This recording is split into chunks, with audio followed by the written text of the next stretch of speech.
श्रोतेहो नमस्कार. कुटुंब स्वास्थ्य या कार्यक्रमात मी ऐश्वर्या पटवर्धन आपलं मनःपूर्वक स्वागत करते. श्रोतेहो, कुटुंब स्वास्थ्य या कार्यक्रमाच्या आजच्या भागात आपण ऐकणार आहोत उन्हाळ्यातील काळजी याविषयी डॉक्टर सुप्रिया कुलकर्णी यांची ऐश्वर्या पटवर्धन यांनी घेतलेली मुलाखत.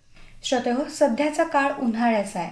उन्हाळ्यामुळं बऱ्याच जणांना अनेक समस्या उद्भवू शकतात. या समस्यांचं निरसन करण्यासाठी आज आपल्या स्टुडिओत आले आहेत डॉक्टर सुप्रिया कुलकर्णी मॅडम गेली 25 वर्ष आयुर्वेद आणि पंचकर्म क्षेत्रात कार्यरत आहेत. मॅडम, आकाशवाणीच्या कुटुंब स्वास्थ्य या कार्यक्रमात आपलं मनःपूर्वक स्वागत. नमस्कार मॅडम, सध्या उन्हाळा चांगलाच सुरू झालाय. उन्हाचा त्रास हा खूप जास्त जाणवा लागलाय. तर ह्या उन्हाळ्यात साधारण काय काय प्रकारचे त्रास उद्भवू शकतात? हो, सध्या उन्हाळा अगदी भरपूर जाणवत आहे. उन्हाळ्यात काय होतं, प्रायमरीली शरीराची उष्णता वाढते आणि त्यामुळे मग अनेक तक्रारी दिसतात, जसं की डोकेदुखी, थकवा, झोप न लागणे, चक्कर येणे, अशक्तपणा, घामोळं, पुरळ उठणे, पचन बिघडणे, अपचन, जळजळ, अतिसार, कांजिण्या, निद्रानाश, चिडचिड होणे आणि सगळ्यात महत्त्वाचं म्हणजे उष्माघात. अशा एक ना अनेक तक्रारी आपल्याला उन्हाळ्यामध्ये दिसून येतात. साधारण आता तुमच्या बोलण्यातनं तक्रार आल्या, त्यातली सर्वसामान्य बऱ्याच लोकांना उद्भवणारी तक्रार म्हणजे हीट स्ट्रोक. हा जो हीट स्ट्रोक होण्याची मुख्यतः कारणं काय सांगू शकतो? आता तू म्हणालीस तसं उष्माघात हल्ली अलीकडे खूप व्यक्तींमध्ये दिसायला लागलेला आहे. तर आपल्या शरीरामध्ये मेंदू असतो आणि त्या मेंदूमध्ये हायपोथॅलॅमस नावाचा एक भाग आहे आणि तो जो हायपोथॅलॅमस आहे तो आपल्या शरीराचं तापमान नियंत्रित करतो. आपल्या शरीराचं नॉर्मल टेम्परेचर जे असतं ते साधारणतः 37.5 सेल्सिअस इतकं असतं. मग आता उन्हाळ्यात काय होतं, उन्हात खूप वेळ आपण थांबलो आणि पाणी कमी पिलं गेलं तर घाम कमी येतो. घाम नॉर्मली काय करत असतो तर शरीराचं तापमान नियंत्रित करत असतो आणि हा घाम कमी आला तर शरीर थंड होऊ शकत नाही आणि त्यामुळे शरीराचं तापमान 40 अंश सेल्सिअसपेक्षा म्हणजेच 104 डिग्रीज फॅरनहाईटपेक्षा वाढलं तर शरीराच्या तापमानाची नियंत्रण करण्याची जी प्रणाली असते ती बिघडते किंवा कोलमडते आणि ह्यालाच आपण उष्माघात असं म्हणतो. शरीरातील मेंदू, हृदय, किडनी यासारख्या मुख्य अवयवांवर ताण येतो आणि या अवयवांना या उष्माघातामध्ये धोका निर्माण होऊ शकतो.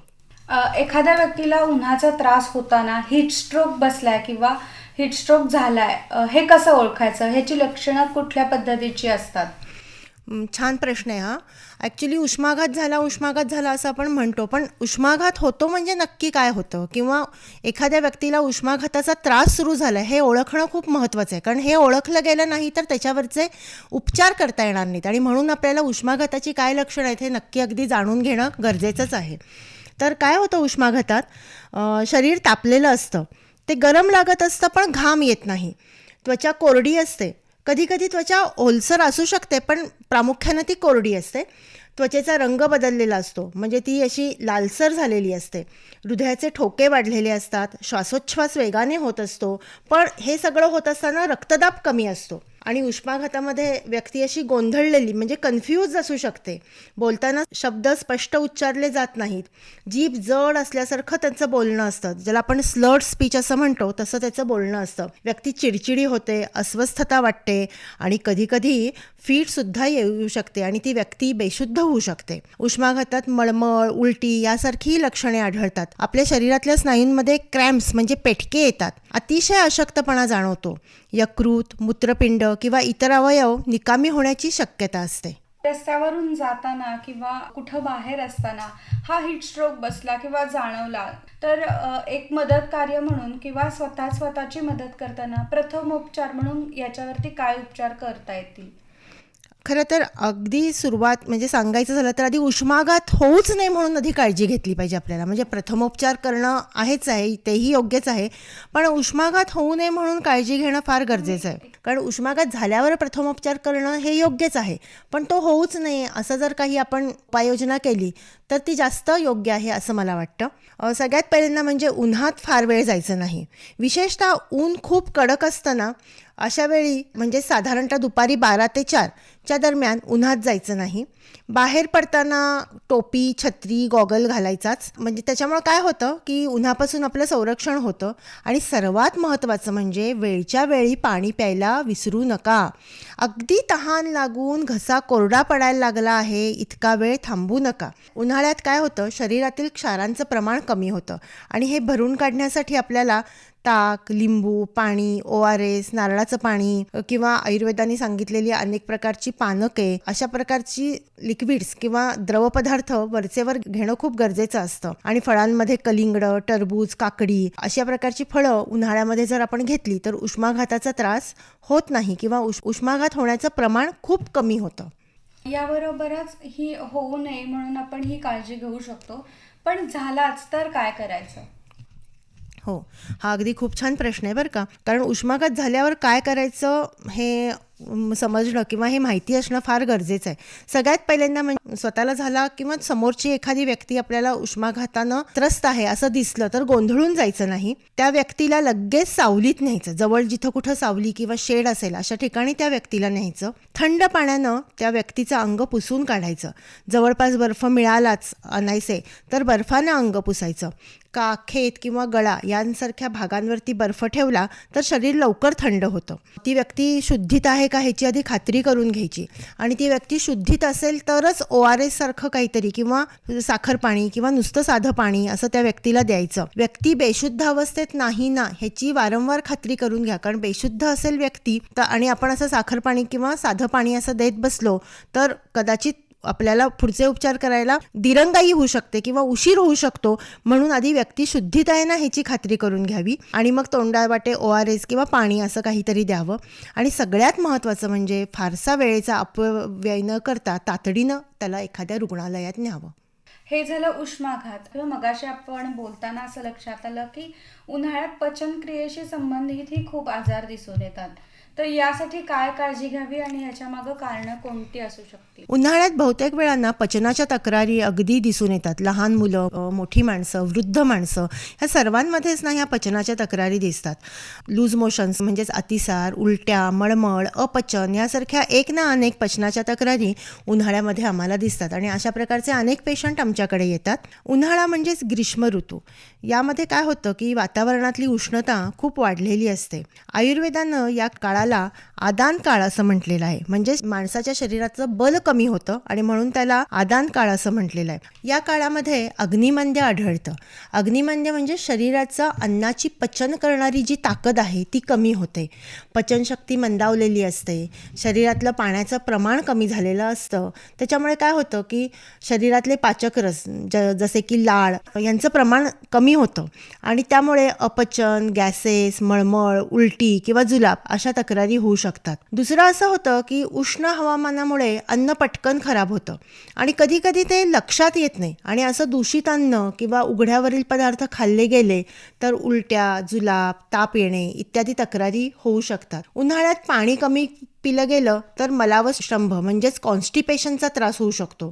थोडक्यात पचन बिघडण्याचं मुख्य कारण म्हणजे शरीरातील पाणी आणि क्षार यांचं प्रमाण कमी होणे आणि पाचक रस कमी प्रमाणात तयार होणे आणि दूषित अन्नाचं सेवन करणे हेच मुळात पचनाच्या तक्रारींचं मुख्य कारण असू शकतं. पचनाच्या तक्रारींबरोबरच उन्हाळ्यात सनबर्न किंवा घामोळं अशा काही त्वचेचे विकार किंवा तक्रारी बऱ्याच लोकांना दिसून येतात. जसं की त्वचेची खाज होणं, लाल पुरळ येणं हेही त्यात येतच. याबद्दल काय सांगाल? आता आपल्याला सगळ्यांना माहितीच आहे की सूर्यप्रकाशामध्ये अल्ट्राव्हायोलेट रेज असतात. म्हणजे सध्या आपण ओझोनचा लेअर कमी झाला आहे, अल्ट्राव्हायोलेट रेज असतात. ह्यासारख्या गोष्टींची आपण पेपरमध्ये वाचतो किंवा चर्चा असते. ह्या गोष्टी आपल्याला माहितीच आहेत. तर ह्या अल्ट्राव्हायोलेट रेजना किंवा अतिनील किरणांमुळं काय होतं, ह्या किरणांचा त्वचेवरती परिणाम होतो. त्वचेमध्ये मेलॅनिन नावाचं एक रसायन असतं आणि ह्या अल्ट्राव्हायोलेट रेजचा ह्या मेलॅनिनवरती परिणाम होतो आणि त्याच्यामुळे काय होतं, त्वचा जळते आणि त्वचा जळतं ह्यालाच आपण सनबर्न असं म्हणतो. आणि दुसरं म्हणजे तू म्हटलीस तसं घामोळं. आपल्यालाही लहानपणी घामोळं येऊन गेलेलं आहे. त्याच्यामुळे घामोळे सगळ्यांना माहिती आहे किंवा घरात छोटी बाळं असतील तर घामोळं अगदी उठतं उन्हाळ्यामध्ये सगळ्यांना. या घामोळ्यालाच आपण हिट रॅश असंही म्हणतो. त्वचेमध्ये घर्मग्रंथी असतात, म्हणजेच त्याला स्वेट ग्लँड्स असं म्हणतात. या घर्मग्रंथी ज्या असतात त्याची एक नलिका असते की जी त्वचेवरती उघडत असते.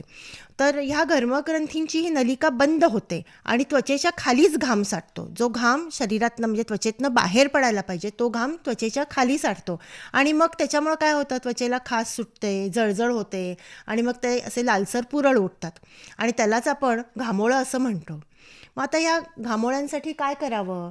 तर काही नाही, खूप सोपे सोपे उपाय आहेत ह्या सनबर्नसाठी किंवा घामोळ्यांसाठीचे. तर सनस्क्रीन लावावं उन्हात बाहेर जाताना आणि त्वचा झाकणारे चांगले हलके सुती कपडे घालावेत, थंड पाण्यानं अंघोळ करावी आणि चंदन, तुळस अशा प्रकारच्या औषधांचा त्वचेला लेप लावावा.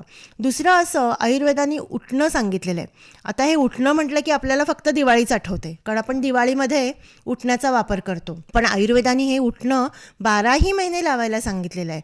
म्हणजे आयुर्वेदामध्ये जी दिनचर्या सांगितलेली आहे त्याच्यामध्ये उद्वर्तन म्हणजे उठणं लावणं हा एक महत्त्वाचा भाग सांगितलेला आहे. दिवाळीच्या सुमारास थंडी असते, त्यावेळी त्वचा कोरडी पडलेली असते, तर अशा वेळी आपण हे उठणं तेलाबरोबर ती मिक्स करतो आणि ते त्वचेला लावतो. आणि मग उन्हाळ्यात आम्ही काय सांगतो की हे उठणं तुम्ही लावा, पण उठणं लावताना गुलाबजल किंवा दह्याचं जे वरती पाणी येतं, म्हणजे दही असं लावलेलं असताना दह्याच्या वर एक प्रकारचं असं पाणी येतं, थोडं सेमी ट्रान्सपरंट अशा प्रकारचं पाणी असतं, त्याला दधीमस्तू असं आयुर्वेदानं म्हटलेलं आहे. या दह्याच्या पाण्यामध्ये ते उठणं कालवायचं आणि रोज अशा प्रकारच्या उठण्यानं आंघोळ केली तर घामोळं उठणं किंवा सनबर्न होणं अशा प्रकारचे विकार होणारच नाहीत. दुसरं महत्त्वाचं म्हणजे सूर्याच्या प्रकाशात किंवा उन्हात गेल्यामुळं त्वचा टॅन होते, तर हे टॅनिंगसुद्धा या उठण्यामुळं कमी होतं. त्यामुळे रोजच्या आंघोळीमध्ये जर उठण्याचा वापर केला तर अशा प्रकारचे विकार कमी होतील किंवा अशा प्रकारच्या विकारांना तोंड देण्यासाठी त्वचा सज्ज होईल म्हणण्यापेक्षा आपल्याला त्याच्यावरती फारसे उपचार करावे लागणार नाहीत. याबरोबरच उन्हाळ्यात आहार हा खूप मोठा घटक येतो की काय खाल्लं गेलं पाहिजे. आणि खूपदा काय होतं, बाहेरून आल्यानंतर गटगट पाणी पिलं जातं, परिणामी अन्न जात नाही. एकूणच उन्हाळ्यात जेवण कमी जातं असंही म्हटलं जातं. तर ह्या उन्हाळ्यातील आहाराबद्दल काय सांगाल? अगदी बरोबर आहे. उन्हाळ्यात प्रचंड प्रमाणात जेवणाचं प्रमाण कमी होतं. म्हणजे अगदी मी परवाच मुलीच्या शाळेत गेले होते आणि असंच गप्पा मारत होतो आम्ही सगळ्याजणी. तर काही नाही, सकाळचा स्वयंपाक संध्याकाळी पुरतो असं बायका म्हणत होत्या. म्हणजे एक पोळी खाणारी व्यक्ती अर्धीच पोळी खायला लागली आहे, 2 पोळी खाणारी व्यक्ती एकच पोळी खायला लागली, भाजी तर अगदी चटणीसारखी घेतली जाते आणि कैरीची चटणी वगैरे असेल तर ती मात्र भाजीसारखी घेतली जाते, असं चेष्टेत आमच्या गप्पा चालल्या होत्या. त्यामुळे हे अगदी बरोबर आहे की उन्हाळ्यामध्ये जेवण अगदी कमी जातं. मग आता काय करावं? उन्हाळ्यात जेवण कमी जातं, पण बिन जेवणाचं तर आपण राहू शकणार नाही, कारण भूक कमी लागत असली तरी शरीराचं बल वाढवण्यासाठी किंवा शरीराचं बल टिकवण्यासाठी काहीतरी जेवण किंवा आहार हा घेतलाच पाहिजे. तर काय करावं? उन्हाळ्यामध्ये साधारणतः हलका म्हणजे पचायला हलका असा आहार घ्यावा. फळांमध्ये मी मगाशी एकदा म्हटलं तसंच कलिंगडं, नारळ पाणी, संत्री, काकडी, डाळिंब अशी फळं आहारामध्ये घ्यावीत. जेवणात ताक रोजचं असावं. त्याच्याशिवाय लिंबू पाणी, कोकम सरबत, पन्ह अशा प्रकारची पेय ही घेतली जावीत. नंतर घरीच तयार केलेलं जेवण घ्यावं. शक्यतो बाहेरचं जेवण खाऊ नये, कारण मी मगाशी म्हटलं तसं बऱ्यापैकी पचनाच्या तक्रारी उन्हाळ्यामध्ये होतात आणि बाहेरचे पदार्थ किंवा उघड्यावरील पदार्थ खाल्ल्यामुळं पचनाच्या तक्रारी ह्या जास्त होतात असं दिसून येतं. म्हणून घरीचंच ताजं अन्न घ्यावं. शक्यतो बाहेर खाणं टाळावं. वरण भात, पोळी भाजी भाकरी, फळभाज्या यांचा आहारात समावेश असावा. आणि काय करावं? शक्यतो एकाच वेळी भरपूर भरपेट न खाता थोड्या वेळानं थोडा असा हलका आहार घ्यावा. उन्हाळ्यात शक्यतो उन्हाळ्याचा त्रास होत असेल तर आहारात कुठल्या गोष्टी टाळल्या पाहिजेत? आता उन्हाळा म्हटलं की लहान मुलं तर आईस्क्रीमसाठी हट्टच करत असतात आणि मोठ्यांनाही सॉफ्ट ड्रिंक्सचा मोह काही आवरत नाही. पण कसं आहे, या 2 गोष्टी टाळल्याच पाहिजेत उन्हाळ्यात. सॉफ्ट ड्रिंक्स, कोल्ड ड्रिंक्स यांनी काय होतं, आपल्याला असं वाटतं की तहान भागते त्यांनी, म्हणजे तात्पुरती तहानेचं शमन होतं, नाही असं नाही, पण ते तात्पुरतं असतं. तर पण सॉफ्ट ड्रिंक्स, कोल्ड ड्रिंक्स शक्यतो उन्हाळ्यात टाळावीत. तात्पुरती तहान शमल्यासारखं जरी ह्यांनी वाटत असलं तरी काय होतं, त्याचा परिणाम म्हणून पाणी कमी पिलं जातं आणि पाणी कमी पिलं की उन्हाळ्यामध्ये हमखास डिहायड्रेशन होतं. आणि मगाशी मी उष्माघात जो सांगितला ही त्याच्याच पुढची हळूहळू स्टेज आहे. त्याच्यामुळे पाणी जास्त जाण्यासाठी हे कोल्ड्रिंक्स किंवा सॉफ्ट ड्रिंक्स टाळावीत. नंतर तळलेले जड पदार्थ टाळावेत.